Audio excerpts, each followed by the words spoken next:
pledge allegiance to the flag of the United States of America and to the republic for which it stands, one nation, under God, indivisible, with liberty and justice for all.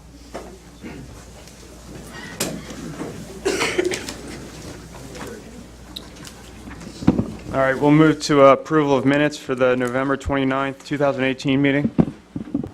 I'll move to approve the minutes from the November 29th meeting. Second. Any discussion? I'll just say that I had to leave at about 1:30, and I noticed the last thing on it is that you're waiting to meet and greet when I return, but I just want to make the comment that that was my fault. I had to teach a class. I had to teach a class at Shepherd that day, so I had to leave at 1:30. Anything further? All in favor of the motion, say aye. Aye. Opposed? All right. Next is approval accounts payable for December 6th, 2018. I'll move approval of accounts payable December 6, 2018, total amount $332,636.59. Second. Any discussion? All in favor of the motion, say aye. Aye. Opposed? I don't see any manual checks, so we can strike manual checks for December 7th from the agenda. Next is approval of payroll for November 29th, 2018. I'll move approval of payroll in the amount of $290,650.63 for November 29th, 2018. Second. Any discussion? All in favor of the motion, say aye. Aye. Opposed? Okay, that's done. Are there any announcements? Just one, under my county administrative reports, I have the IT support position there. I'm still trying to cobble together funding for that to make it budget neutral. So until I can do that, I'm not going to ask you for another position, and if I do, it'll be during budget. So. All right, sounds good. Anything further? No? All right. We'll move to public comment.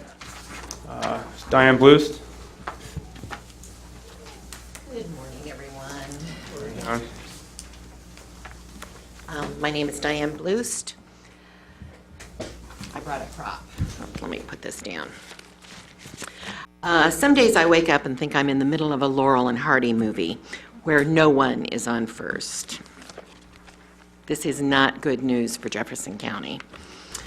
Other days I feel like I'm in an action thriller where a gang of international thugs with local accomplices are holding our clean air and water and way of life hostage until we accept their pollution or pay a huge ransom to cover their expenses. Let me explain. This is the front page of the Spirit. Were any of you at the meeting, or did you see the tape of the Charlestown City Council meeting this week? If you haven't seen the tape, I'd urge you to look at it. Two lawyers and a CTUB employee told Mayor Rogers and his council that they just forgot to tell them about $1 million debt that they had assumed with the Ranson sewer consolidation. $1 million is a lot of money. In Fairfax County, that's a rounding error. Here in this county, that's not a rounding error. It's real money. But what is important for you all to understand is that at that meeting, John Stump, who is the bond lawyer, went on to comment that the JCDA will expect to be reimbursed for its work on the water line if the bonds don't go through. Are we going to have to foot the bill for that? Do we know how much it is? You guys appoint that board and you oversee it, presumably. Are you looking at these issues? We're pouring through thousands of pages of FOIA documents. We're finding out that the state of West Virginia, Ranson, Rockwool, and Deloitte think it would be just great to turn Jefferson Orchards and the surrounding annexed property into an industrial zone. This is from Ranson City Manager Andy Blake on May 1st, 2018. Back in 2017, we see that the IJDC was planning to bring a 1,000-acre industrial park to the Eastern Panhandle. Were you all aware of this? If not, why not? If so, why wasn't this a discussion with your constituents? Jefferson County surrounds those annexed Ranson lands. What happens there impacts us. I'm tired of hearing there's nothing you can do. Maybe you need to figure out a way to protect your constituents. I think that the documents that are being uncovered with the fact that Charlestown is being stuck for $1 million and that we're possibly being stuck for incurred costs for the water line, dictate that we need to put a stop to all of this so that you can have a time to figure out what's going on and figure out the implications for your constituents. I think that's all I need to say. Thank you, ma'am. Jan Hafer?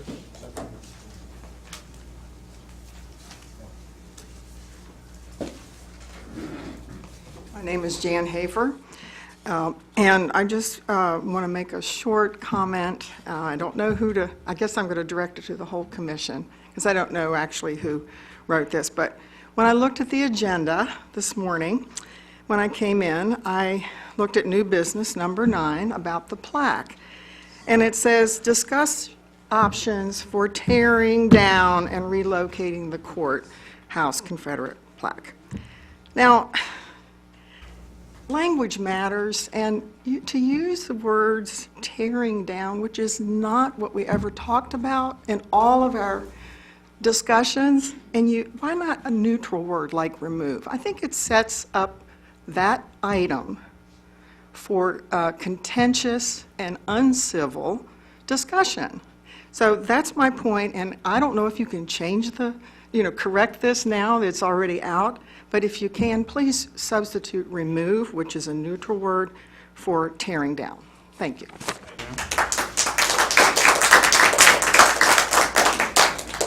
Ruth Hatcher? There you go, ma'am.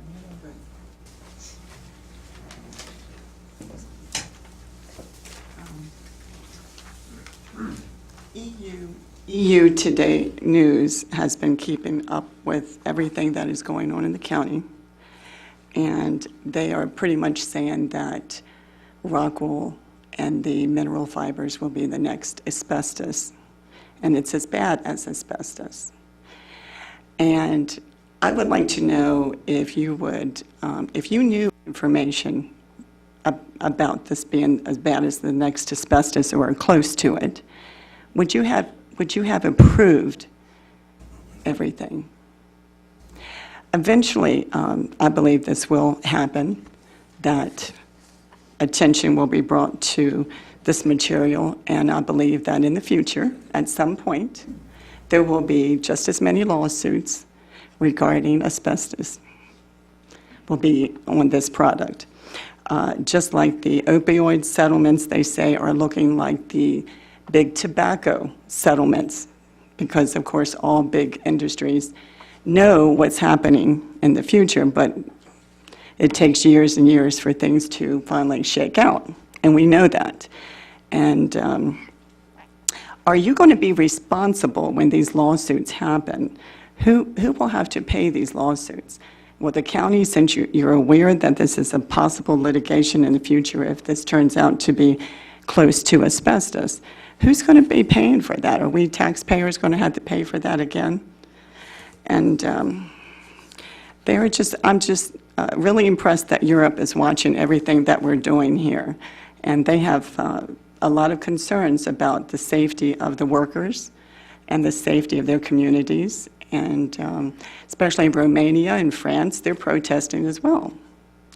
So the world is very much concerned about this product, how it's made, how it's being used, and how it affects the users. So this is not just us.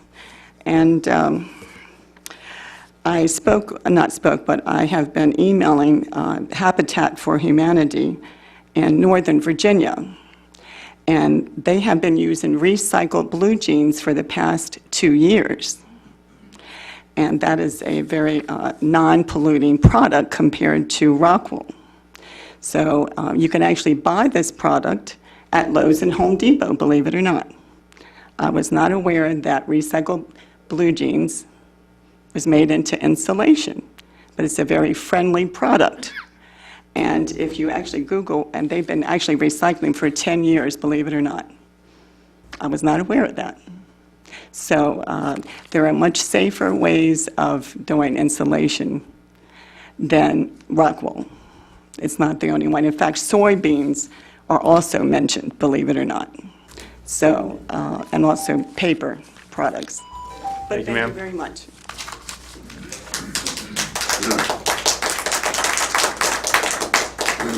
Ed Hannon.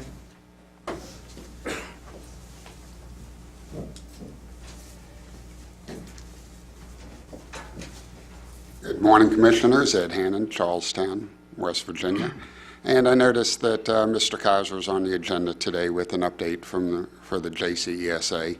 And I want to thank the Commission for listening to myself and several other citizens when we brought our concerns and issues to you in reference to the JCSA. And Commissioner Compton, I want to thank you for encouraging me to bring those same issues and concerns to the new JCSA board to be addressed, and transparency to follow through with those. I look forward to Mr. Kaiser's presentation here and them moving forward and addressing the issues so they're not repeated in the future. With that, I wish you all a good day, and I'll stick around for his update. Thank you. Thank you, sir. Catherine Joswich. I think I can guess the public comment now. I usually see the same one. I could probably write them down myself. I would like to stop meeting like this, I gotta say. And there is a way to do that. If you don't want to see me, there's a sure way. I didn't say that. I just said. Oh, I got the drift. I'd like to cover a few things. I looked at the agenda today, and like the previous speaker, I was appalled to see the term tearing down in reference to the plaque. Words do matter, and I hope that in the future we'll be a little more careful to use less divisive language on this topic and all topics. The other thing I'd like to do is address the JCDA board member discussions. I applaud the reduction of the number of those members, but I hope that you'll put careful consideration into maintaining the representation in that board of all aspects of the county, tourism, agribusiness, those sorts of things. And then finally, I see that the review of attendance of current JCDA members and possible removal of current JCDA members is on there. This seems to me like a retroactively punitive action on those remaining members who have actually stood up to intimidation on the JCDA and fought for what the county residents wanted. I would hope that you will not retroactively punish these members, and I fully support an attendance policy with adequate means for missing meetings, and particularly when the meetings are at 3 p.m. in the middle of a business day. So please don't punish those JCDA members who have courageously stood up to intimidation on the JCDA by the majority of the JCDA. And that's all I have to say. Thanks. Let's stop meeting like this.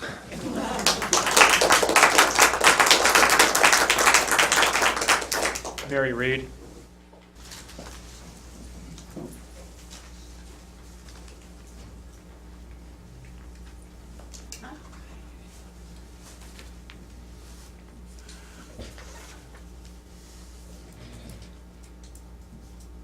If you wanted to make the world a better place,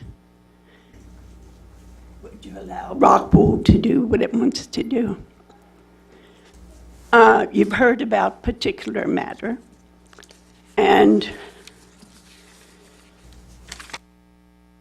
I'm sure you know how small it is. This is a hair particle, and this is a cross section. Less than 2.5 is here, and less than 10 p.m. is here. According to the New York crematory training program, there are 7,000 grains of PM 2.5 and 10 in 1 pound. That amounts to Rockwool putting out 4,032,000,000 PM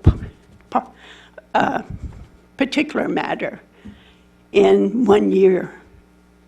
And we're going to be breathing that in and not even knowing we are. In the 2 minutes you give us to talk, over 15,000 are going to be put into the air.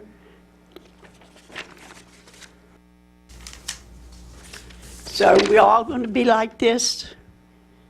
I know I came to one of your meetings and you were talking about the St. Michael's Park, and you were having people, the amphitheater, or people going to have to wear gas masks.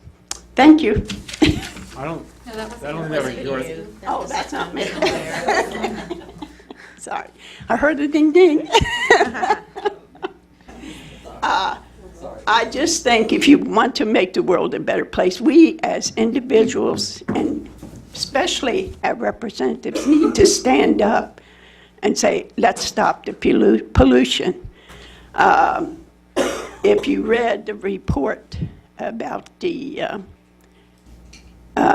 warming of the earth that just came out, and ironically, much like they did with Rockwool, they did it the day after Thanksgiving, which was pushed early because people weren't prepared for this report. If you go online and look at video, do a search on video toxic Rockwool, you will see what I did for not all the toxins, but you will see what happens with how many carbon dioxide equivalents will be put out in 30.5 days. And actually, you won't see it all because my room was not big enough to put all the... Thank you.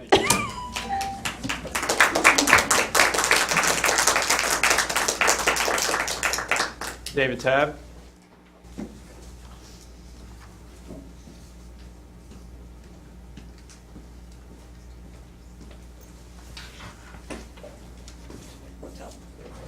David Tabb, Jefferson County resident.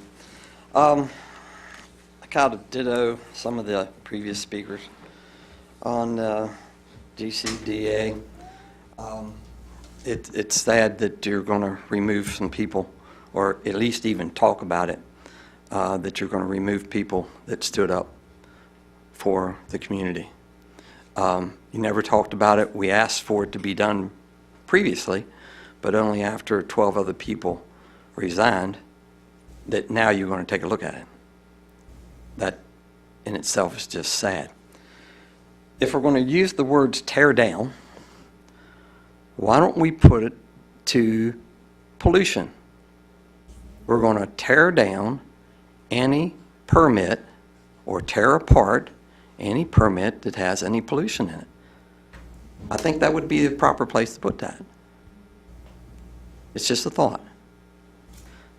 Also, on the last county commission meeting, I actually let you see my appeal right here, it's pretty thick, to the West Virginia Air Quality Board that I did not know existed 3 weeks ago. But I filed an appeal, and I have a hearing tomorrow morning in Charleston at 10 o'clock. Now that is absolutely amazing. I haven't even gotten the documents yet, which they required me to receive it in mail before the application could be presented. I do not have their documents in front of me signed by them, but yet I'm going to have a hearing tomorrow morning at 10 o'clock to challenge the TEMA pollution, where I just came back from the planning and zoning, and the only permit they have right now is they can be inside the building. And there's also the stormwater management that they're going to be looking for a class 5 injection well to dump water into the ground at close to 400 degrees that's coming off these rollers to cool the plastic that's coming out of these machines. And nobody knows anything about it. And nobody's done anything about the wetlands adjacent to the facility, which is the requirement for the planning and zoning, of which you are supposed to be oversight. So there's a lot of stuff going on. And I'm still representing over 1,500 people that voted for me, and I'm representing them. And I hope you understand that I'm not going to take this land down, and there's going to be a lot of changes, and you guys can help out. And I expect you to. You're required to. So why don't you sit down? Y'all have a nice day. Thank you, sir.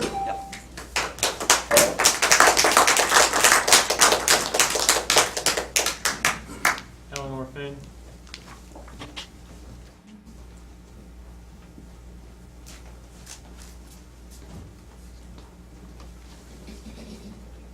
Good morning, Commissioners. Eleanor Finn for the League of Women Voters of Jefferson County. 3 quick things. Wanted to thank you for discussing another meet and greet. As you know, that's something that the League promotes.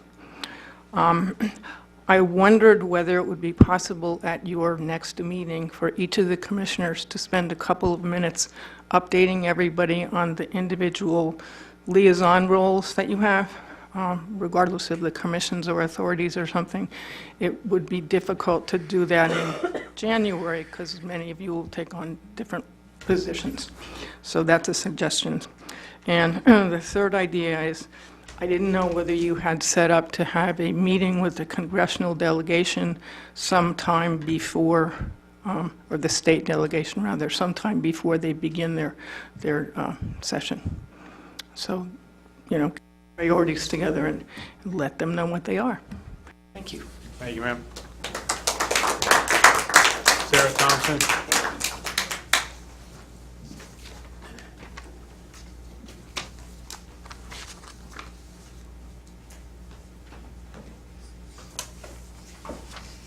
Sarah Thompson here. I want to let you know I had to wear this. I walked here and take this because of the air. And I love walking in this beautiful town, but I really like to breathe while I'm walking. But my main reason I'm here is the plaque. First of all, tearing down, really, using inflammatory language when addressing a moral event is wrong. Yes, I want the plaque, a tribute to slavery and those who enslaved, relocated. Relocated to a museum or Confederate cemetery, but tear, come on, you have more words at your disposal than tear. I'm not asking that you erase history, just perhaps revisit it. Yes, the Civil War happened. It happened because part of the country wanted to own humans, brown-skinned humans brought to the United States before it was the United States. We must remember history, but remember it in the correct manner. What manner is that, you ask? That this war, this Civil War, was fought to correct a heinous error that turned humans into property. So let's go over this one more time. Confederate flags are flown by those commemorating and embracing slavery. Plaques, monuments, statues are erected to honor those who fought to maintain the dehumanization of people. The continuation of these celebrations are a way to remind those whose ancestors were slaves that they came from slaves, brought over to this country not by immigration but by chains, bonds, whips, and none of it their decisions. We have seen evidence of racism in all its ugliness increase since the 2016 election. White supremacists have taken to the street, becoming bolder as the years go by. The tributes to slavery encourage and honor their views. Now is the time to retire, relocate this plaque, so all who enter our county building know they are seen, they are respected, and their contribution to the growth of our county, our state, and our country is honored.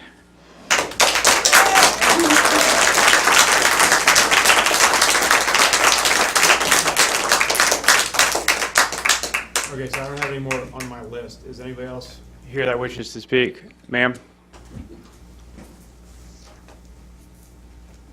Good morning, everyone. How you doing? Morning. Sharon Well. Removing the plaque, I'm not going to beat a dead horse. If Miss Warrington is not opposed to removing the plaque, why should we? Go ahead and relocate the plaque. Let's quit beating a dead horse. You know, there's been people here this morning that says take it down. I'm in for that. And I'm going to jump around a little bit because I have a few things on my agenda as well that coincides with yours. JCDA members. I'm for dismantling the JCDA. It's like we had a full board out there of 21 people. We've had people that's quit, that says they couldn't make the meetings, so let's rebuild it. Jefferson County needs to start from the ground floor up and go on up to wherever we need to be. So tear it down, rebuild. That's what happens to old buildings all around, so it's no different with rebuilding a committee. Let's take it apart, rebuild it. I'm not in favor of totally taking it down to 12 to 13 members. I say 17 to 19 to have us a good, well-rounded board so that every area is represented. And change the time, 3 o'clock in the afternoon. There's a lot of people that work full-time jobs that simply cannot get there at 3 o'clock. You'll see a difference in attendance if the time's changed, I feel, but that and $1 gets you a cup of coffee at 7-Eleven. Impact fees. I don't know if it's on the agenda today, but I know it's coming up. Leave them alone. If we see a big influx of people moving into Jefferson County, revisit those impact fees. Right now, people are wanting you to raise taxes so they can criticize. I don't think they need to be raised right now. The ambulance fee, I don't know a person in Jefferson County that wouldn't care if that ambulance fee was bumped up $10. I'd gladly pay it. Everyone that I've spoke to, they'd gladly pay it. And that's pretty much all I've got for today. Y'all have a good one. Thank you, ma'am.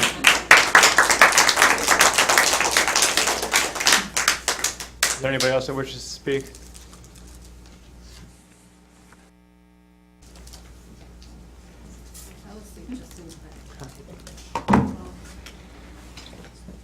My name is Addison Reese. I just want to talk about the JCDA attendance for a minute. I reviewed it from 2018 just back to 16. I'm not going to go over each number, but the more interesting thing to me is that there's a lot of minutes missing. So I don't know, like this year, November's meeting was canceled, but they still had that agenda listed. October, there were no minutes, but the agenda was there. And there were, okay. In March, there was a special meeting, not a regular meeting, listed. In 2017, there were 3 special meetings. In July, there were no minutes or agenda listed. November, there was no regular meeting, just a special meeting. 2016, no September or November minutes or agenda listed. So those are things like, without recording it either, it's hard to know whether they met or not. So I don't know if that's something you want, if you're looking at attendance, if you want to also find out about those meetings that are missing from the website too.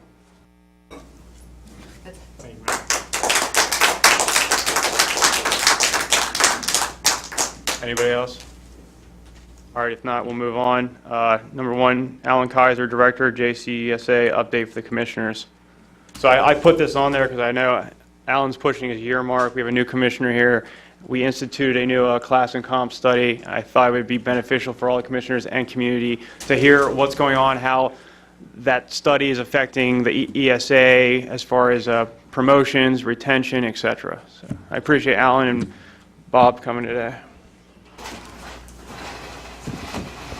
All right, so good morning. I'm Alan Kaiser. I'm the director of the Jefferson County Emergency Services Agency, and this is Robert Berner. He is the operations captain for the agency. So, I truly thank each and every one of you for letting us speak and talk about the update on the agency and the class and comps that you so graciously approved for this FY19 budget. In front of you, I've supplied you with a copy of the final report for the class and compensation study that was completed. Go ahead, Jesse. So who we are is what we do. Provide fire and EMS staffing for the 7 volunteer fire companies here in Jefferson County, West Virginia.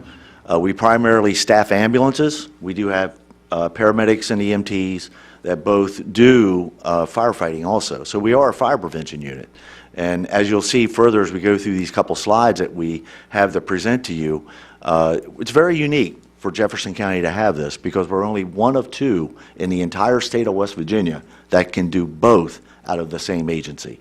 So we're very fortunate here, and that's certainly a tribute to the commissioners and to the board to see forward and thinking forward to do that. So that's outstanding.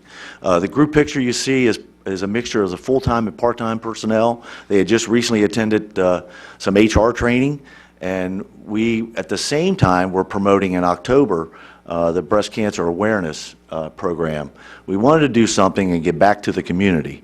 So we linked with the Cumberland Valley Breast Cancer Foundation. We polled our employees and asked and see if that would be a good thing to do. It certainly inspired them. They had never done that part of it, and they wanted to be part of it. So we had one of our employees design that shirt, Captain Burner, and we were able to, as we move forward, I'll show you that the admin was able to pull that together, order the shirts, bring them in, catalog them, and then we sold them. We made it cost neutral, and we now have a check as of next Wednesday we'll be presenting to the Cumberland Valley Breast Cancer Foundation of over $700 donation to them, and that money stays here in Jefferson County. So I just wanted to give you a little tribute that, again, it was something that really made the employees enthusiastic. Remember, they're our greatest asset, and we want to take care of them. Class and comp study. Let me review that with you. So it was conducted in 2017 to improve the employee attraction and retention. And I do have a way of saying it. I think it's a class and comparable is what it actually was. But you want to look at, you want to be able to attract new people to want to come here. And we want them to stay. We want to do that retention part where they stay and they complete a career, 20 years, 25, 30 years, what may it be. But you have to look at comparables around the jurisdiction. So that study, it provided opportunities. It was done by the Emergency Services Consulting International. The board placed that out on bids. ESI, who is a local company out of Virginia, was selected. They're in conjunction with the International Association of Fire Chiefs. So that brand is phenomenal for providing these fire and EMS studies. It provided opportunities to meet with key stakeholders, administrative staff, personnel, volunteers, and the community to discuss the current and future service level demands and the key issues affecting its delivery. The study was directed at identifying comparable jurisdictions to benchmark JCSA's operationals against their operational standards. These findings were used to develop and improving the attraction and the retention of employees. Comprehensive and professional study looked at staffing. One looked at compensation patterns in the jurisdictions and the comparisons of the study of the service delivery within nearby jurisdictions. So to outreach, and you'll see this a little bit later in a slide or two, but they looked at Loudoun County, Virginia, Frederick County, Virginia, Berkeley County, West Virginia, Martinsburg City Fire Department, and they even reached out as far as Frederick County, Maryland, and looked at comparables in salaries, looked at comparable in the benefit packets, what their insurances were and what their pay scale would be. Remember, there's very important rungs in this study, and you'll see this as we move forward. And they gave us an enormous amount of recommendations, so the career ladder was very important.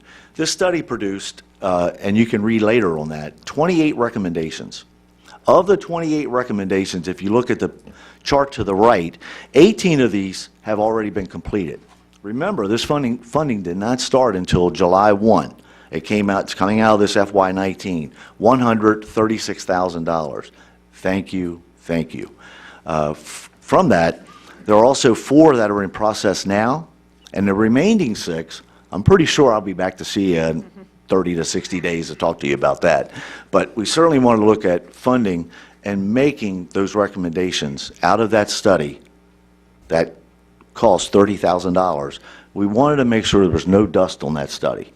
And we want to follow every recommendation that's prudently and fiscally responsible to do. And we're moving toward that.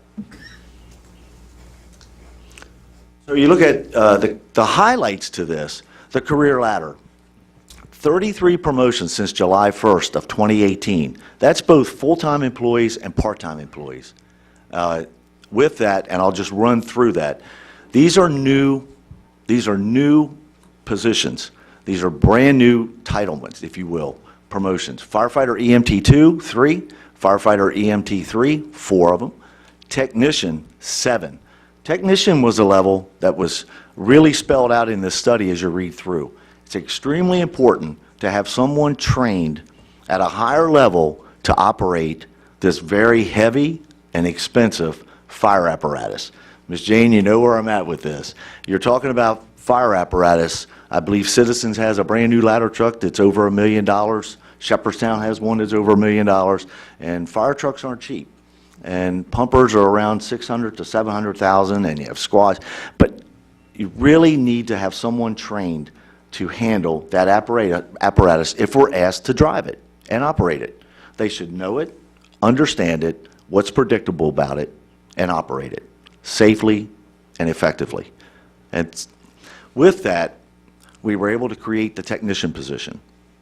That technician position required the folks to meet a training standard, a time in the system, and a training standard. They had to have the amount of training to take this exam. So they were afforded study material, which takes time for them to study. We have to create an exam, which is vetted, tested, and then we present it. Then it has to be graded and put out and see how many actually do this. 7 firefighter EMTs participated in the exam, all 7 passed. We created a list. Once it was vetted and confirmed, we released the confidentiality assignment and agreement with each of the candidates, and we promoted them. So they've been assigned throughout Jefferson County in the volunteer stations. It makes it, if you want to talk about communications, you want to talk about collaboration, you want to talk about transparency, those 3 are synonymous with this job title. It truly relates to safety and the operation of that very valuable apparatus that the volunteers own. We don't own it, they do, and we must take care of it, recognize it, and be safe with it. With that, go to the paramedic level. Created a paramedic 2. We have 7 that moved into that. That's time and grade, time and system, and educational value. Paramedic 3, 3 of those were promoted into that position. Paramedic 4. Paramedic 4 is very unique because they become our acting shift officer when the regular shift officer is off. So when the lieutenants are off, they're on leave, they're out, injured, what have you, we have to have a backup. The caveat is we have a paramedic 4 position that does it. We have 9 in that position now that were promoted. That truly is a very prudent and responsible way to do that because we have part-timers that fall into that position also, and we can bump them into those positions and cover. So it becomes fiscally responsible for us to do that. The pay scale revision. Pay scale revision is based on in-county and neighboring comparisons. So again, this study looked at what was being paid to other new starting employees, and then as they move up through their career, what they would be compensated for. We weren't very high on that list. But I will tell you, this comparison study, the recommendations, what we have successfully so far have completed, has put us on that scale. Is there a gap? Yes. Have we bridged it? Yes. But the gap is still pretty wide. We have to narrow it. It's smaller, but we have to narrow it because you have folks that will look at the larger departments in this area.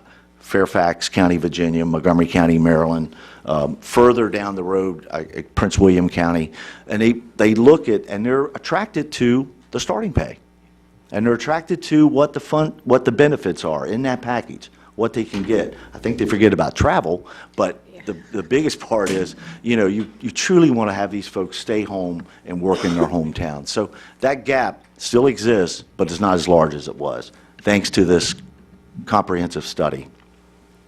Next, please. Dependent health insurance, budget neutral. That's got to make the commissioners feel very good about that because let me tell you what took place. The process that we had prior to for health insurance, the dependents could not get on that. It was extremely expensive to do that. We were able to communicate with a broker who was a representative from the company who was in the agency building talking to Captain Berner, and they were able to discuss how they could rearrange that, change it, try to match what the county does. And we did that. And he said, you can do that cost neutral. Nobody's ever asked. So cost neutral is what it is. So far, to date, 9 employees have taken on the dependent coverage. That's big. Now you can start adding their family. Do you have to pay? Yes. Is it outrageous? No. but they're able to do that, and it's much more affordable. Is it attractive? Absolutely, when you can add your family on. Additional administrative supporting. This was so important, and again, this was one of the highlighted areas you'll look in your book, is to make sure that we have support staffing. When I took the job after the previous director left, God bless her, you had no idea the administrative work that goes on when you're the director and you're doing that part. And we were able, per the study, to hire an executive administrative support person who is phenomenal. Critical support in running the organization, including tasks, the monthly board directors meeting, the agendas, the meeting minutes itself, the website, the documents, the packets, the emails, assist with the prep for the annual audit. And oh, by the way, is coming up very soon. She has that in order already. The auditor has been selected, and they've gone through the process. Organizing all incoming invoices and payment, vetting those. That's more than just receiving it. You have to vet it. And we have collateral duties for the lieutenants, the 4 lieutenants. And part of that is like buying advanced life support drugs. They're expensive. And you have to be very careful with them, getting them in, signing them in, storing them properly, locking them. But vetting that invoice is important because you can double pay if you don't check it. So you have to track them down. She's doing a very good job at that. So, but another area that's extremely important is making sure that we continue with the compliance of our licensees. We did have some concerns with that, dealing with the 990s and making sure that the partners in our service, the volunteers, were doing the right thing when they would get their 990. But Debbie is going through that process and making sure their licensees are correct. Ours also, because we have so many licenses that you have to have. Another program that we have, that we bought out of budget money, it was bought prior to me, is a program called Target Solutions. And it's an opportunity to place training, standards, policies, guidelines, just online training, out-of-the-box training for every employee, full-time, part-time. You buy the program and you have to purchase a license. It does no good if it has dust on the shelf. If you're not programming it, you have to key punch it. What it will do is employees need to go in there and do, if we ask them to do a human resources project, we just completed some of that. We did all the in-service training for that. They were able to go in and key punch that they have read it, understand it, and they sign it. And we have it now documented. All their training records, they can go in now and get a transcript. We're able to print that out. So Debbie is also acting as a registrar for the agency, something that has not been there. It's just very hard to get that information when you reach out to other agencies to do that. So you key punch in, receive information out, but someone has to do that. Expanded fire training, and again, Debbie only works 35 hours a week under the full-time pretense, and I'm telling you, we push those right to the limit, and I'm very tight. Expanded fire training. Our employees are expected to have firefighter 1 and firefighter 2. They have a year to get that training after they're hired if they don't have it. Most come with. If they don't, then they have to get it. We were able to create creatively a way to have our very first ever firefighter 1, firefighter 2 class completed at Station 11 for our employees. We were able to do that. And I tell you, the live burn, you'll see that and like, what's that? Well, that's part of the standard. You have to do a live burn. And it teaches all of the candidates how to recognize the stages of fire, fire behavior. We did hose line deployment. We did application of water. But it was training it. But the moment that was so exciting was the fact that we were able to complete that first time ever there with our training folks. Also, we had some part-time instructors that were able to get their continuing education by helping us with that class. The second part to that is we have an agreement with RESA 8, the West Virginia group, that we store their trailers there. The one important trailer that's so hard to get is the burn trailer, and we now have it on our grounds, and it's there, and it's approved, and we can use it.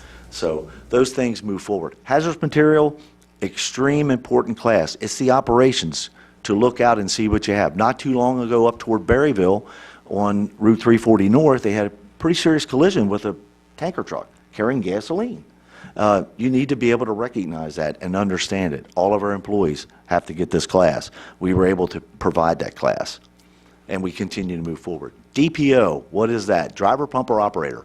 It ties in with the technician class, and that's so important. It's 6 months of training.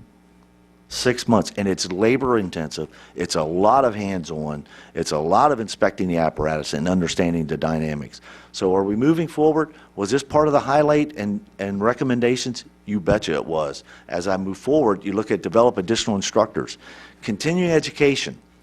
Each of these instructors that took part in the live burns, the Fire 1, the Fire 2, the hazmat ops, the DPO, the CPR, the first aid, those community classes, what we did right here with you folks, that all adds in to that continuing education for them.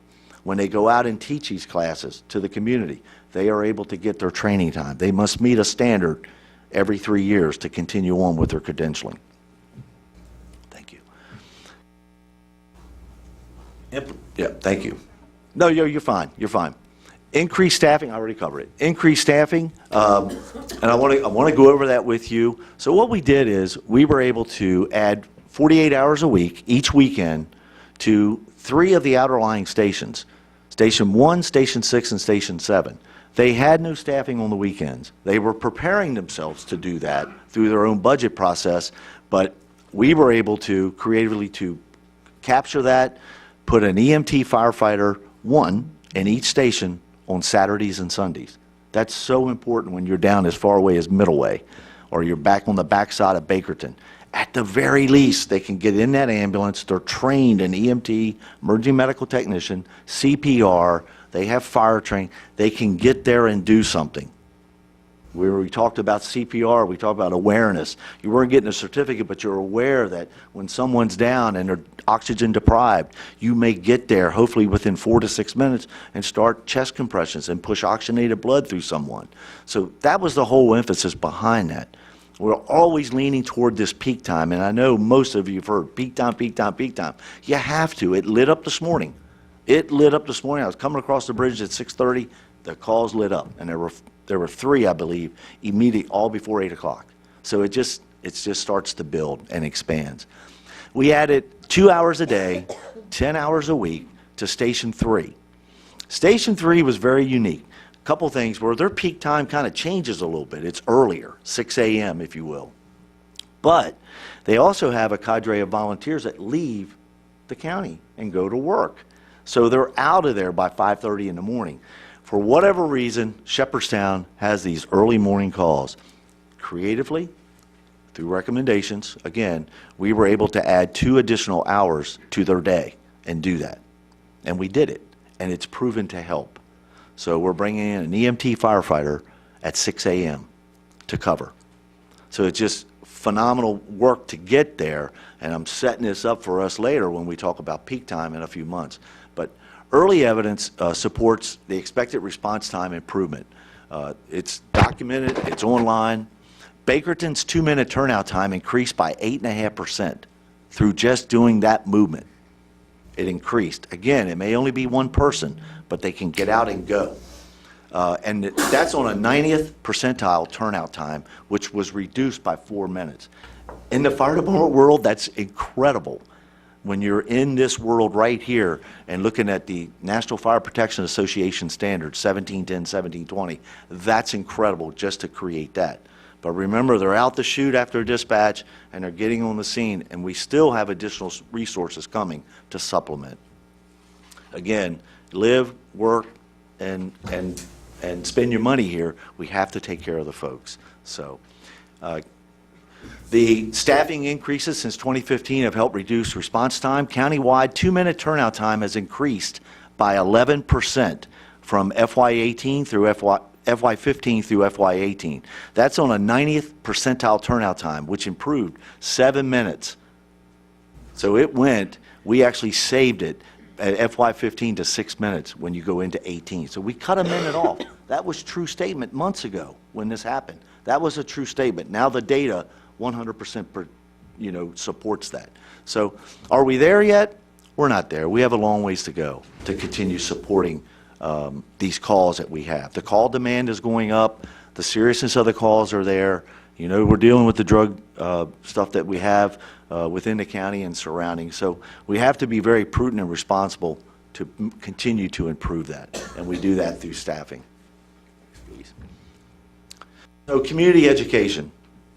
Again, I'm going to leeway, this is my last slide here, I'm going to leeway away from what we were targeting in the recommendations, because like I said before, we've covered 18 of the 28, and hopefully I can be back here talking about the additional 6, and we get these other 4 cleared up. So EMS fire resources are limited. Equipping the community to begin mitigation is essential. Just teaching someone to call 911, teaching someone where an AED is located. We went into these county buildings, and I stumbled on it. I don't know why I did, but I stumbled on it. Happened to walk into one of the county buildings, and I didn't realize, I pulled it off the wall and took a look at the AED. I just want to look at it. And the pads were out of date. And they were only out of date by less than a year. But looked at them, and I was like, this has got to be done. So immediately, we took charge of the AEDs in the county buildings. And we got them all up to date, and everything's good. We work directly with Stephanie's office, and all the AEDs are handled with batteries and pads, updated. We monitor them, we protect them, and we're going to service them. It's important because the classes that we offer, community CPR, first aid, we're out doing that. We've been doing that. But the emergency activation and response awareness, that's the EARA. That was developed, which you folks went through, that was developed by our captain in charge of education and compliance, Captain Horn. He developed this program in-house to teach to you, to make sure, what can I do? What are the target audience? What was it at the point? The county employees. So we're out doing that. We have a plan that moves forward. Now, summertime really messed us up because of vacations and everybody was fragmented, but we're back on course. But the target audience was the county employees, and we wanted to make sure that we are on task to complete this by the end of the fiscal year. All county employees, full-time, part-time, every agency, done. But we come in here and we teach you at the very least is to recognize, to have someone notify 911 to help that patient. Where's the AED? How to hook it up, how to listen to it, how to push the button, how to understand. If they need to breathe, you breathe for them. If they need circulation, you do compressions. If you just can sit back and the best thing you do is call 911, you do it, and you do it immediately. You may reposition the head, get the airway open, and these things we show you. We also went through and targeted some things that you may see, and if you remember this from our class that we taught you, is we looked at fire extinguishers. We took that one off the wall and brought it over here, and we showed you. And we showed you the gauges. We showed you how to utilize it. We wanted to tell you, don't delay the 911 call. Pull the alarm in the building. Get out. But if you have to use it, and there's a small fire and you can put some chemical on it, it was the pass. If you remember, I taught that to you. And it was, pull the pin, aim, squeeze, and sweep, and then back out and never turn your back on it. And that's one thing that it was just so important to do that because they hang there, but they're there for a reason. The other things that we showed you were the smoke detectors. Smoke detectors are changing, and we were telling you that. They're going to this 10-year lithium battery deal, where we get to the point where changing that battery when the clocks change. We're going to be transitioning away from that, but that's through attrition in time. The last thing we showed you was to understand the importance of a CO, a carbon monoxide detector. That carbon monoxide detector is very important to every one of you and these citizens behind me because you had a tragedy that occurred in this county. It isn't just because of that, but it's awareness. Now, cold weather's here. And when you have fossil fuels and what have you burning, it creates an off gases. So you have to be careful. If it leaks, you can get CO poisoning. It's silent, it's colorless, and it will kill you. So we want to make sure that we showed you that. We went through that process. 17 classes were delivered. 200 unique students were served. Contact hours, 844. Jessica.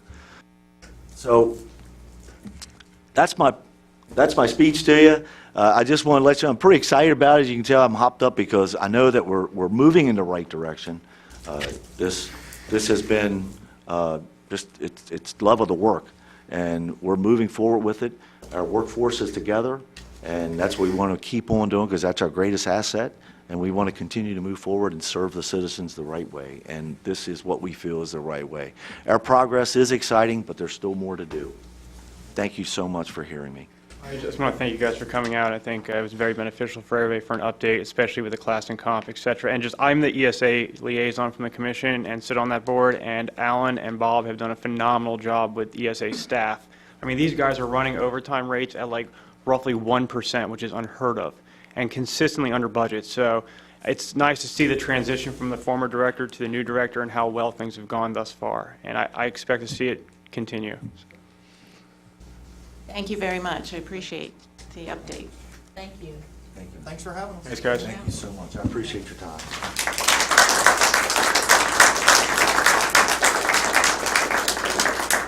Okay, next is Michelle Gordon, Finance Director. Review of four-year 20 budget charge for departments, discussion of employee performance evaluation for a specific employee, and possible executive session due to that.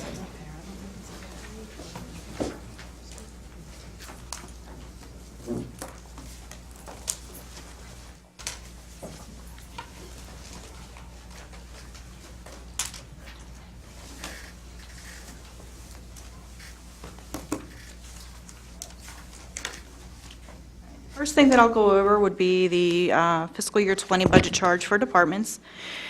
In your packet, I've included a letter with some additional information at the back of that letter. So I'll just kind of go through the letter first. The county realized an increase in tax revenue of approximately $792,000 in fiscal year 18 over fiscal year 17. It's projected to remain flat for fiscal year 19.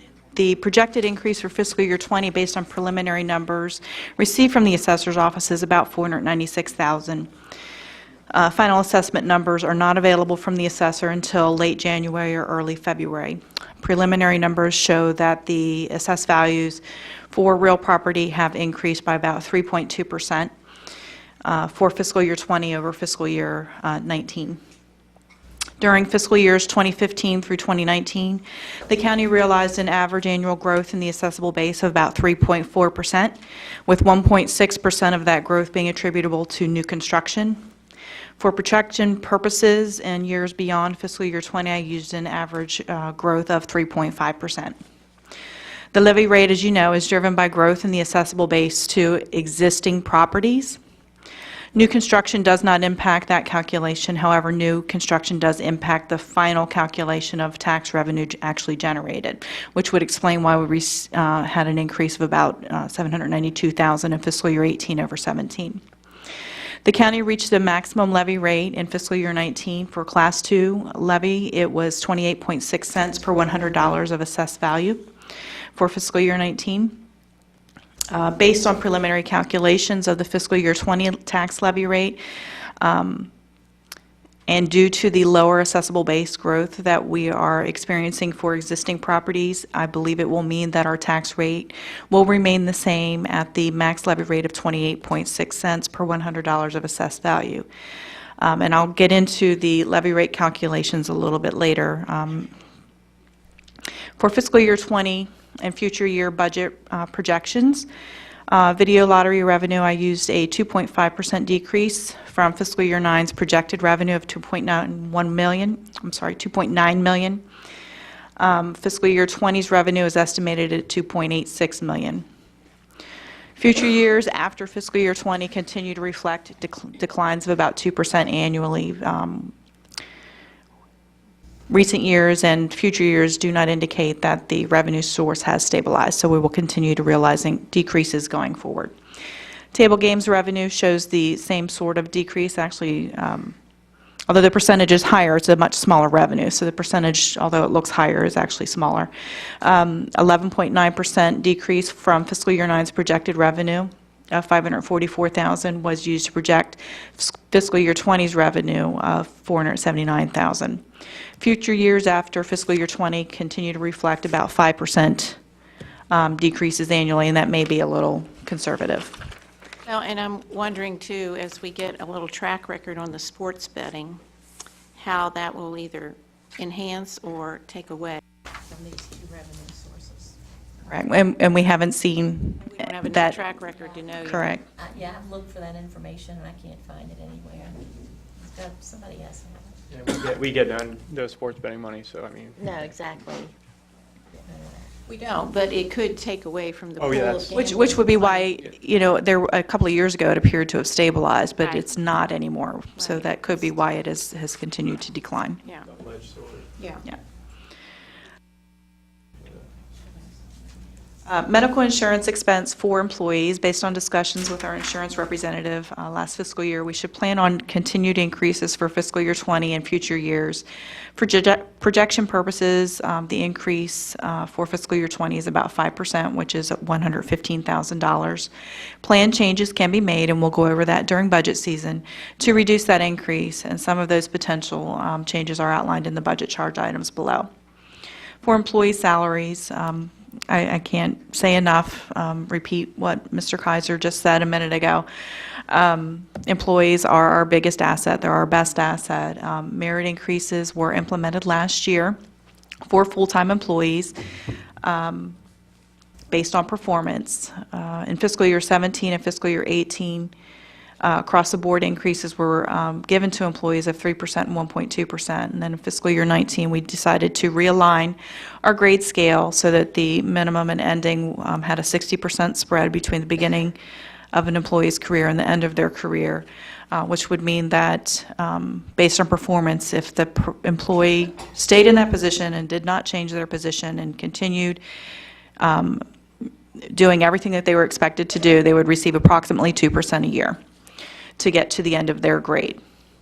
So for fiscal year 20, in fiscal year 19, that was implemented partway through the year based on the employee's hire date. So we did not have a full year of that cost in fiscal year 19.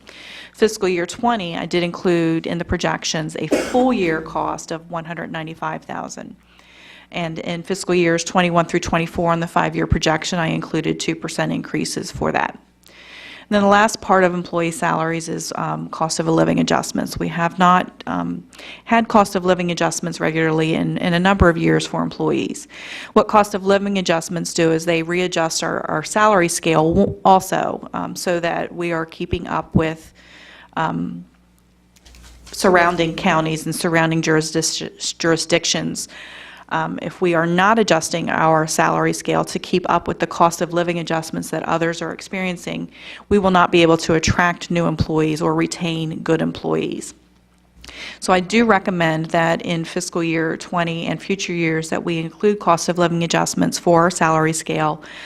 Most of the time, cost of living adjustments are based on the CPI index, which is usually 0.5% to 1%. Once in a while, you see it go above 1%, but the norm is about 0.7% to our salary scale. So I did include $68,000 in the projection for adjustments to our salary scale for cost of living. The difference between cost of living and merit increases is cost of living is an across-the-board amount. It's not based on merit, and everybody gets it on July the 1st. Merit increases are not across the board. They're based on your performance. Some employees may get less, some employees may get more, and you are eligible for it on your hire date. So some of the budget charge items that we need to clarify for departments would be, do we want to continue with zero-based budgeting? Do we want to continue with a hiring freeze, which means we're not freezing positions, but we are not filling positions immediately. So that's creating some vacancy savings and kind of pushing us through the current year budget to help fill any gaps where we've under budgeted in other areas. Other things that we will want to consider would be a thorough review of the ambulance fee to ensure that the fee being charged actually covers the cost of providing services. With the fiscal year 16 audit, we were required to move the ambulance fee revenue and expenditures out of the general fund, and they are in a separate fund now. So that information is presented separately in the financial statements and will be presented separately during the budget charge. So any numbers you see in the budget projection now are strictly general fund supported numbers. They're not associated with the ambulance fee. We would want to take a look at any potential new fees. A new fee consideration would be the implementation of a fire fee in accordance with West Virginia Code 717, County Fire Boards. The establishment of a fire fee would be used to cover the cost of contributions made to support local volunteer fire companies. So as part of the budget charge, that is a lengthy process. That's not something that would be implemented in fiscal year 20. It's something that would require significant amount of review. There are processes that must be followed as far as obtaining signatures of number of voters, and Stephanie has more information about that. But there are two things that would need to be decided upon in order to look at that potential fee. One would be contacting our legislatures regarding dual fees. And then the second part would be to authorize staff to begin the process established in West Virginia Code 717, County Fire Services fee, which would include petitions, elections, dedication of those funds, and potential increase in fees.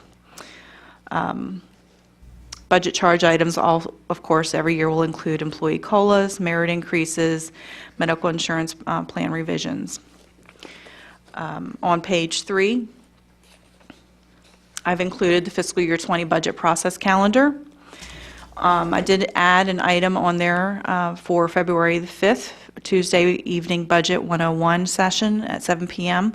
We've had that Budget 101 for probably the last 2 or 3 years. However, it's never actually been a calendar item, and I did add that this year so that it's a little more transparent about when it would be. That's also open to the public, correct? That is open to the public, yes. That is a tentative date. If we find that that date doesn't work for everyone, we can always change it. But right now, I have it tentatively scheduled for February the 5th. Other important dates on the budget calendar would be March 21st. Currently, that's an evening session. Commissioners are required to adopt the budget before March 29th. The other option would be that we could hold a special session on March the 28th. We'll know better towards the end of February if that date is still a good date.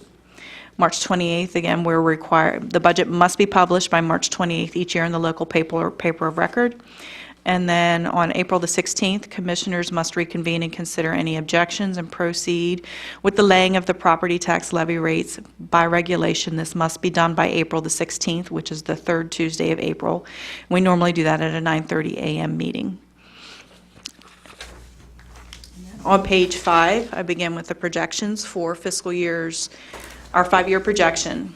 Projections are an essential management tool, and they are used to look at historical trends as well as try to help predict future trends based on that history and based on any new items that may come up, for example, the sports betting. Because sports betting has come up for table games revenue and video lottery revenue. In prior year projections, I included some increases in the out years. I did not include any increases in those for this year's projection.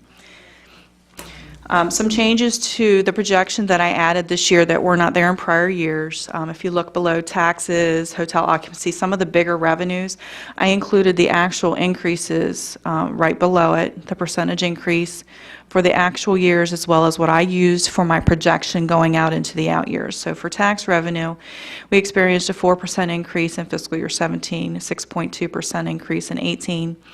And then for fiscal year 20's budget, I included a 3.5% and then just under 3% in the out years.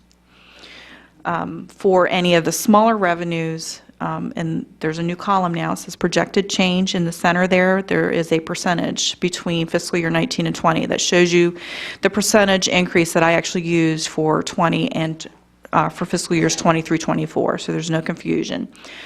Property transfer tax, I'm showing that is a 6% increase, which is a good indication that we're starting to see some property value increases in the county, and that is truly the main reason we've had any increases at all in our property tax revenue. Hotel occupancy, I did use a 5% increase for that. 100% of that revenue is dedicated to other sources, so although it looks like it's a good increase of 5%, it's a good increase for Parks and Rec, for the CVB, for our Arts and Humanities, and for our Landmarks Commission. Building permits, we are starting to show some improvements there, which also is reflected in our property transfer tax. I used an average of about 5% increases in our building permits revenue. We're not seeing the highs that we saw 10 or 12 years ago of just over $1 million, but it is a good indication that the economy is starting to turn around and that construction is beginning to occur again.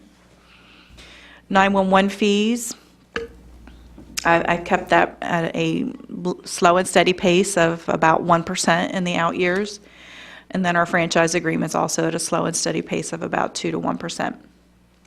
Table games and video lottery, we've already gone over that. I show that we're continuing to see decreases in that due to the legalization of gambling in Maryland, as well as potentially sports betting happening. On page 6, shows all of our expenditures by department. For departments, I used an average increase of 2%, except for our maintenance department. I used 3%. Maintenance department is where our utilities expenditures are, and our utilities expenditures have been increasing more than 2%, so I included a larger percentage for maintenance. And then in our central garage department, I included a 6% increase, primarily because that is where our fuel is located. Fuel has been all over the place. It seemed to go down there for a while, but then in fiscal year 18 and early fiscal year 19, it really went back up, and we saw shortages in his department. Up under the commission line item, we see our employee increases of approximately 2% a year, and then for merit, and then employee increases of approximately 0.7% for COLA each year, and showing that cost projected out. And then our health insurance increases of 5% per year. Regional jail, it's kind of in the center of the page. I used a 2% increase. When I looked at the historical trend for that for fiscal year 19, it does appear that it's coming back down. It kind of peaked at about 1.85 million there in fiscal year, I think it was 17 or 18, in 17, and then it decreased down to approximately 1.6 million in fiscal year 18. The first 4 months of fiscal year 19 are also declining. However, I'm not comfortable enough yet to reduce that for fiscal year 19. So we may have some additional monies there to transfer into our capital outlay fund. JCESA and JCESA ambulance and fire. I used a 2% increase for the ambulance, and I used no increase for fire. I kept that flat at $665,000. And then for ESA, the amount included there is strictly the general fund contribution. This includes nothing for our ambulance service fees. So the general fund in fiscal year 17 contributed $1.537 million to ESA and $600,000 to fire. $2 million in fiscal year 18 and $665,000 to fire. That increased. That stayed flat in fiscal year 19 at $2.1 million, and if we include a 2% increase in fiscal year 20, it would be $2.1 million, and then up to $2.3 million in the out years. For the net surplus and deficit, which is at the bottom of the page,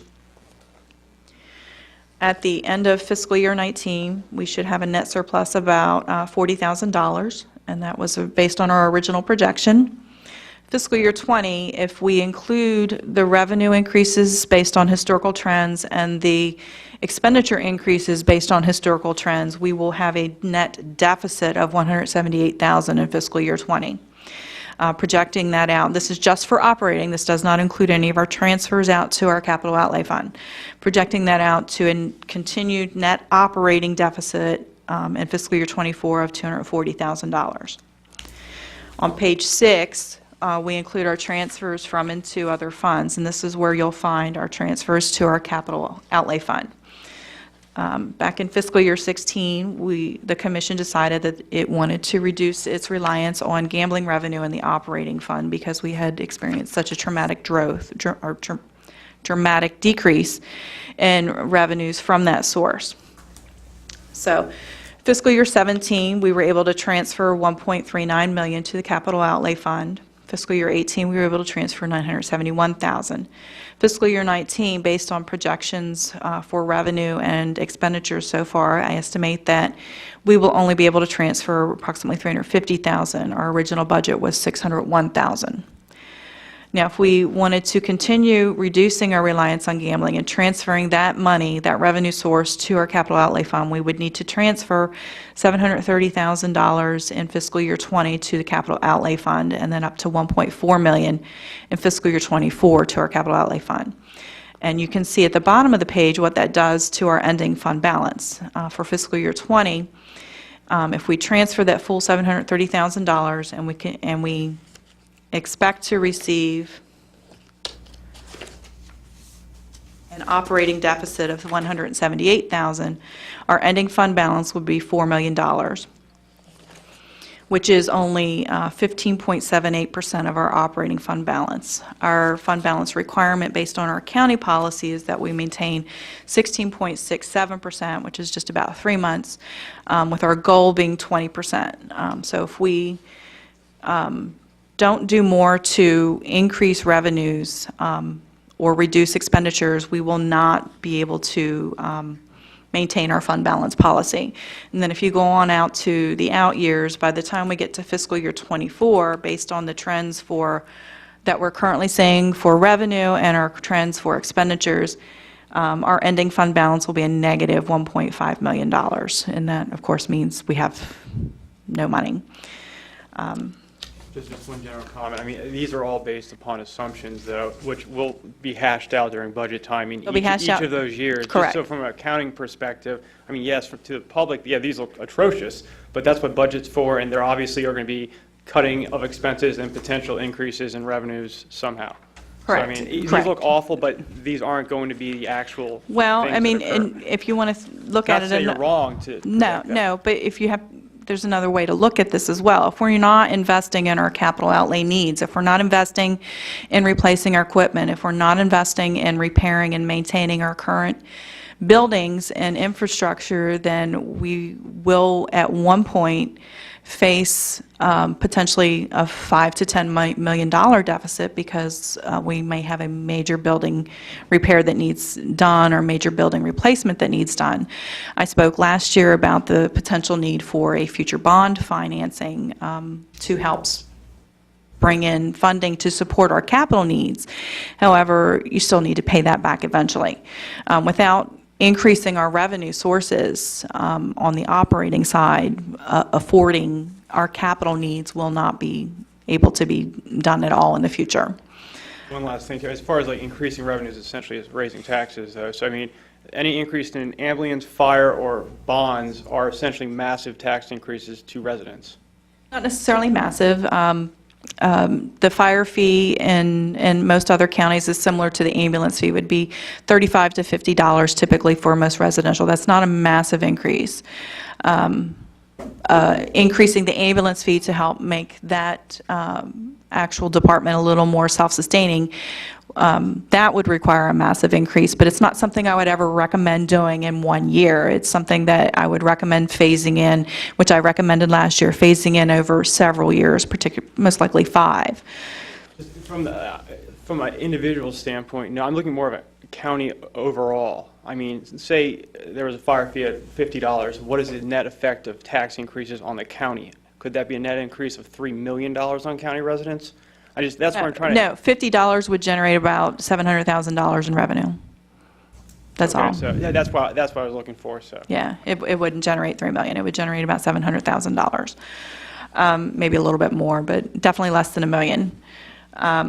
Now, on page 9, one of the questions that came up last year in this new report that I created shows our statutorily required revenues and expenditures, and then any dedicated revenues and expenditures, and then at the end of it I show our non-dedicated revenues. So I'll start at the beginning and show that Our statutorily required revenues are tax revenue and the 911 fee revenue. And then departments we are required by law to pay for are statutorily required departments. They include the county commission, the county clerk, all of our elected departments. Let's see, the courthouse, regional development authority, sheriff's law enforcement, homeland security, regional jail. All of those departments we are statutorily required to pay for out of our tax revenue and our 911 fee revenue. Based on the revenues generated and the expenditures projected, actually, let's look at fiscal year 17. These are actual expenditures for fiscal year 17. We had $14.6 million in statutorily required revenues to pay for $16.1 million in statutorily required expenditures. We had a deficit of $1.5 million. So tax revenue does not generate enough money to even cover those that are statutorily required to be paid for. And I project that for fiscal year 20, that deficit will be $256,000 on out to $432,000. Now, mind you, the transfers to capital outlay equal what I budgeted for the 5% of the gambling revenue. When we look at our capital outlay projection during the budget season, we will see that the amount of capital outlay needs are much greater than what's actually reported in this, because that's in a separate fund. And that fund does not have enough. It's already down to its minimum fund balance of just over $2 million. That fund does not have any money left in it to support our capital outlay needs for our statutorily required departments. Our dedicated revenues and expenditures are in the next section. Our hotel tax revenue. In fiscal year 17, we collected $775,000, and for those departments that are dedicated to that revenue source, we paid out all of that $775,000 plus an additional $404,000. That $404,000 was paid to Parks and Rec to support their administrative offices. And I project that in the out years that it'll remain fairly flat, modest increases of about 2%.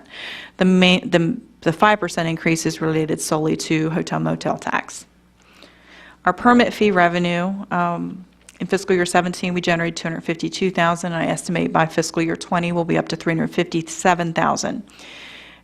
That supports our engineering department. Engineering has departmental operating expenditures in fiscal year 17 of $1.4 million, and that is fairly flat going on out into fiscal year 20 in the out years.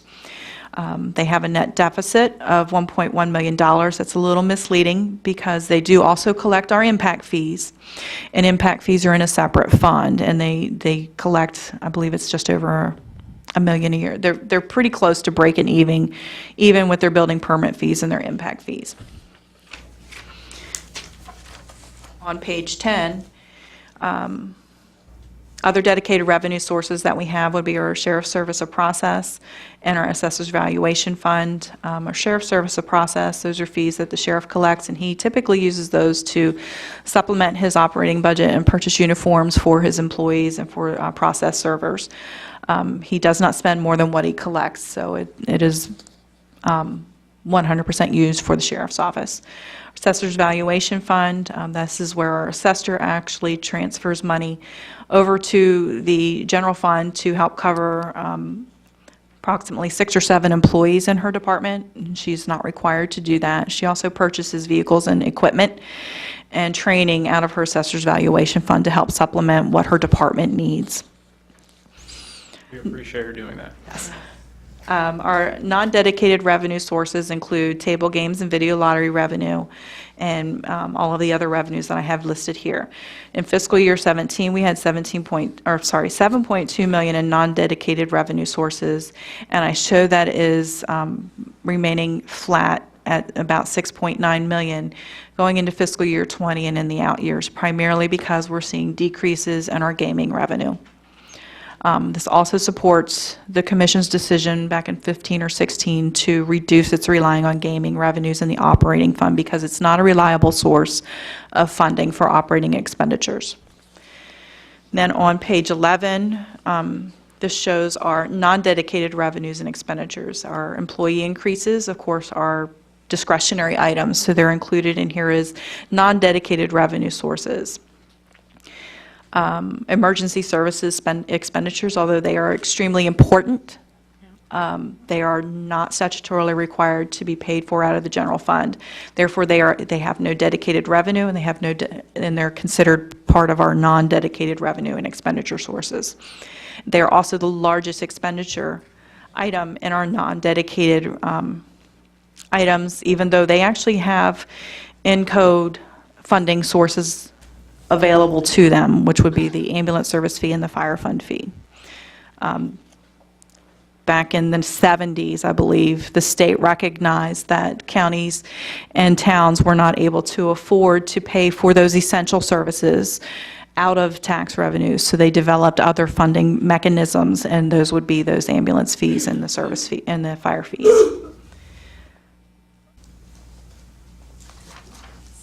And on page 13, I go over our fiscal year levy estimates. The first portion of it, kind of on the left side of the page, is our fiscal year 20 estimate of our levy calculation. Based on the rollback values that I received from the assessor's office, and I'm sorry, the assessor's valuation number is actually 1.8%. I did not change it on this spreadsheet. She did change that to 1.8%. So that's my mistake on there. So if we included a 1% roll-up, we would need to increase our levy rate to 15.0 cents for Class 2, for Class 1, per $100 of assessed value, which would be about 30 cents per $100 of assessed value. Of course, that is beyond the max levy rate. We're not able to do that. So what this actually says, what this means, is that we're not going to realize the same revenue that we received in prior years, that all of the revenue that any increases in revenue we're seeing are due to new construction. And because we're not realizing the same revenue as we've had in prior years, we must find alternate revenue sources. Now, at the bottom of the page, I showed the 0% roll-up, which is what the commission and prior commissions have used probably since fiscal year 16. We've used a 0% roll-up. If we did not use the 1% roll-up, our levy rate would still need to increase to 14.85 cents per $100 of assessed value for the Class 1. And Class 1's max levy rate is 14.3 cents. So we still, even if we use the 0% roll-up, we still would not realize the same revenue as we received and realized in prior years. Now, projecting out to fiscal year 21, it's looking even worse. I would show that if we included a 1% roll-up, we would need to increase our levy rate to 15.14%. And of course, the max levy rate is only 14.3 cents per $100 of assessed value. So we'll be realizing even less revenue in fiscal years 21 and out years if we don't find alternate revenue sources. Page 15. This is a spreadsheet that I provided last year. Shows the levy rate in cents per $100 of assessed valuation for every county in West Virginia. We're highlighted in blue, and then counties that are close to us are highlighted in green.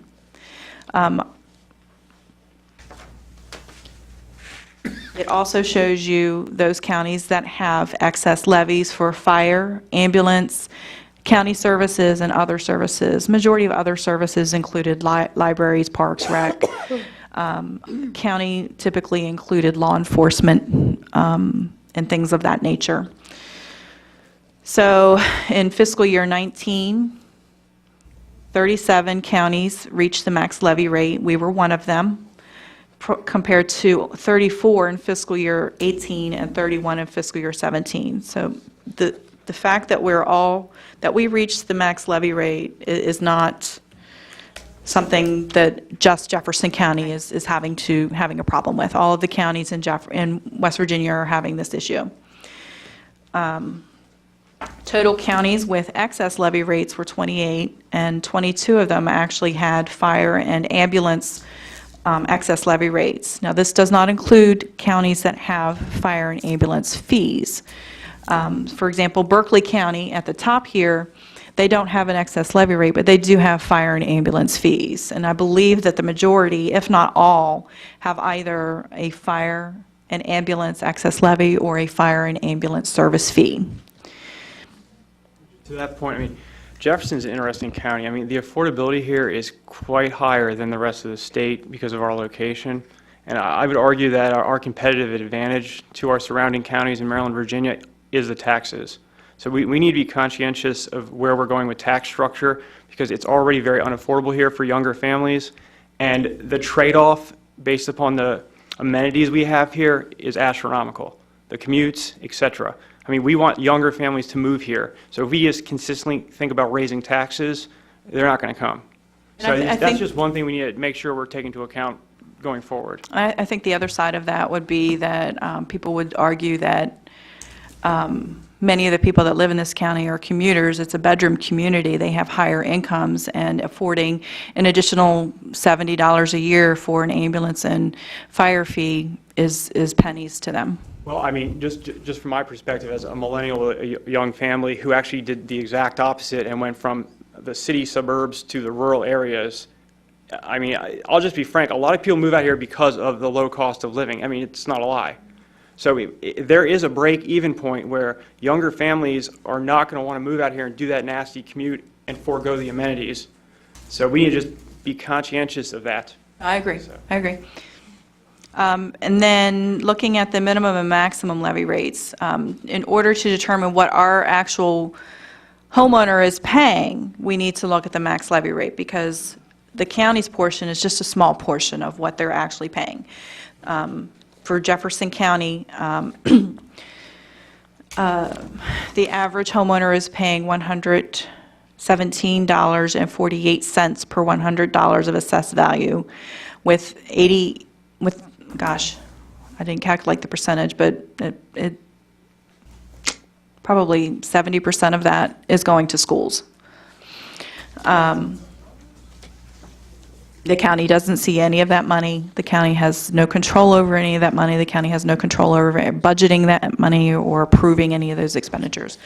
County only receives 28.6 cents out of that $117, 117 cents, I'm sorry, that's hard to say, per $100 of assessed value. So right now, the minimum levy rate for all counties, including fire, ambulance, county, other, and school, is 67.44 cents per $100 of assessed value. The maximum amount charged is $137.46 per $100 of assessed value, with the average being $103.71 per $100 of assessed value. The median being $112. 112. We get the point, don't worry. And the county's at 117. So we're kind of in the middle. We're right there where the median is, a little bit higher than average, but we're definitely not the max. So Berkeley County looks like they're doing quite well up there, number 2. They are. They were actually able to reduce their county's levy rate. So if you look at Berkeley County in fiscal year 17, it was 27.90 cents. Fiscal year 18 was 28.20. And then in fiscal year 19, they reduced it to 28.12 cents per $100 of assessed value. That is due to growth in their economy. And unless Jefferson County sees that kind of growth, which it's anticipated that that kind of growth may happen with Rockwool, or at least that was the original hope for bringing in Rockwool and other companies of that nature. But until we see growth in our economy, we will not see reductions in our tax rate. I guess, too, it helps to have 81 run right through your county, so that's probably a big part of that. It is. And something else I want to note about, if you're looking up the budgets on the auditor's website, for whatever reason, Berkeley County does not include their ambulance and fire fees in their county budget. So if you're trying to compare the overall budgets for the counties, it's very difficult to do that on the auditor's website with any of the counties because we're all putting it under, even though it's supposed to be uniform, it's not. But when you look at, we know that they charge an ambulance fee because we're right next door, and a fire fee because we're right next door to them. But when you look at their budget, those numbers are not included in their county commission budget. And I just wanted to point that out about if you go onto the audit, because I hear a lot of, we have the highest per capita, but it's really difficult to make that comparison because Berkeley County has millions in fees that are not included in their budget on the state auditor's website. So I just want to point that out. So if we could just, do we have any discussions before we come back to any of the budget charge items? Any comments or questions for me? Okay, if we come back to the budget charge items, there, when I talked about the cost of living, this is something that Stephanie and I had also talked about. Now, because our salaries have remained flat and our salary scale has remained flat, we want to make sure that we are being competitive with surrounding counties, towns, and municipalities so that we attract and retain qualified and skilled employees. So Stephanie and I had talked about the need for a potential new class and comp study for the county, and that's something she's going to bring to you in the next couple of weeks to see if we can get approval for a new class and comp study. Quick question to that, what counties are we looking at? Are we looking at Loudoun County or are we looking at Berkeley County? They would look at Berkeley, probably any county that touches us. So we have lost some really great employees to Loudoun. Now, we can't pay what Loudoun pays. We just can't. And there's a trade-off of staying here in county. But what we're also seeing is that for some of we're getting for administrative assistants and positions like that, we get lots of applications. When we're advertising for those high-level directors and deputy directors, we're not seeing very many applications come in. And those are the positions that we're losing to Loudoun. Now, I'm not suggesting that we adopt a pay scale anywhere near what Loudoun is paying, because we can't afford to do that. And so what the studies have done in the past is to try to balance that and find a way that we can retain employees where they say, okay, well, I'm not making as much as I would in Loudoun, but my quality of life is better because I don't have to travel. So the last time they looked at Berkeley, they looked at, and actually Berkeley is paying more for high-level positions, some of them, than we are. So they looked at Berkeley, they looked at Loudoun, Hagerstown, Winchester. I mean, they looked all around us, anywhere where employees could easily travel to. But, I mean, we're not paying anywhere near what our neighbors are paying. And I'm not suggesting, and I don't think Michelle is suggesting that we do that, because we don't have the money, we can't afford to do that. And I don't think a class and comp study would say we should pay what Loudoun is. They're going to say you need to pay in between what Loudoun and Washington County or Loudoun and Berkeley County are paying, because we're in the middle. That's what they're going to say. And we have the we have the affordability issue. I mean, the taxes that they collect in both of those places far surpass what Jefferson County or any place in West Virginia can collect. And they also have, they fund their parks and recs, and they fund so many different things different than West Virginia does. So we're not able to provide the services here that are provided in other states that surround us because of the tax structure. So if you're expecting these services when you move to Jefferson County or someplace else, you better do your homework, because you're not going to get them, and that's just the long and the short of it. I definitely agree with Commissioner Nolan on that, and coming from the outside in those areas, I never expected to see the same services and amenities coming out here, and I hope the majority do not recognize it either. The pay is an issue, obviously, but just comparing us to Loudoun ever, I recognize we're right next to them, is not proper, I don't think. I mean, their median household income in Loudoun, I think, is like 80-something thousand. Jefferson is like around 40, so they're more than double. Around roughly. And I'm hoping perhaps, and maybe it's outside the scope of what you're considering, but that you can, perhaps when we're trying to attract people to employment here or live here, is the differential in salary and what they're paying in taxes compared to what they would pay here. Also know there's a difference in services.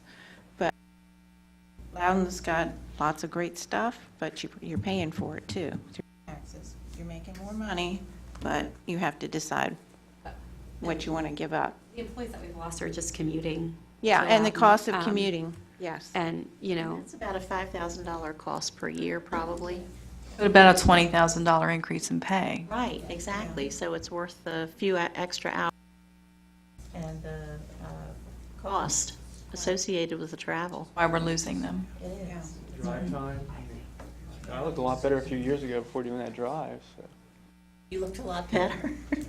I recognize there's an issue there, obviously. So, I mean, we need to look into Well, it. and we're not experts. I'm not an expert on it by no means. So that's why we need to hire an expert to take a look and see how we're faring compared to our local competitors. I think you have to compare quality of life versus what you want your total income to be. You know, are you willing to make more, take that 3 hours a day in travel time, plus, you know, the, and give up a lot by doing that, to be involved in the community, so. And just my personal perspective, when I was younger, yes, that was a trade-off I was Absolutely. willing to take. Now that I'm older, not so much. And that goes back to my point that we need to be conscientious of taxes here because the younger families will take that into account.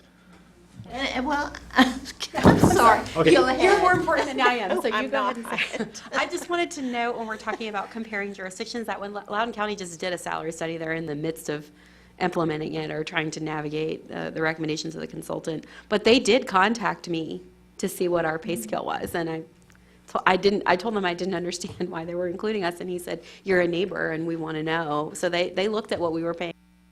It was one of the jurisdictions, and obviously they looked further east for them as well. But they did include us in. Like I said, they'll contact everybody around us because we'll be in the middle, between the lowest and the highest. We'll be right in the middle. I know this has gone a while. Does anybody need a break quickly before, or you want to jump to evaluation discussion, go to an executive session, and then have a break? Let's do the breakdown so we can Is be that done. fine? Is that okay with you? Sorry. All right, so let's do a quick break and meet back at like 10 minutes.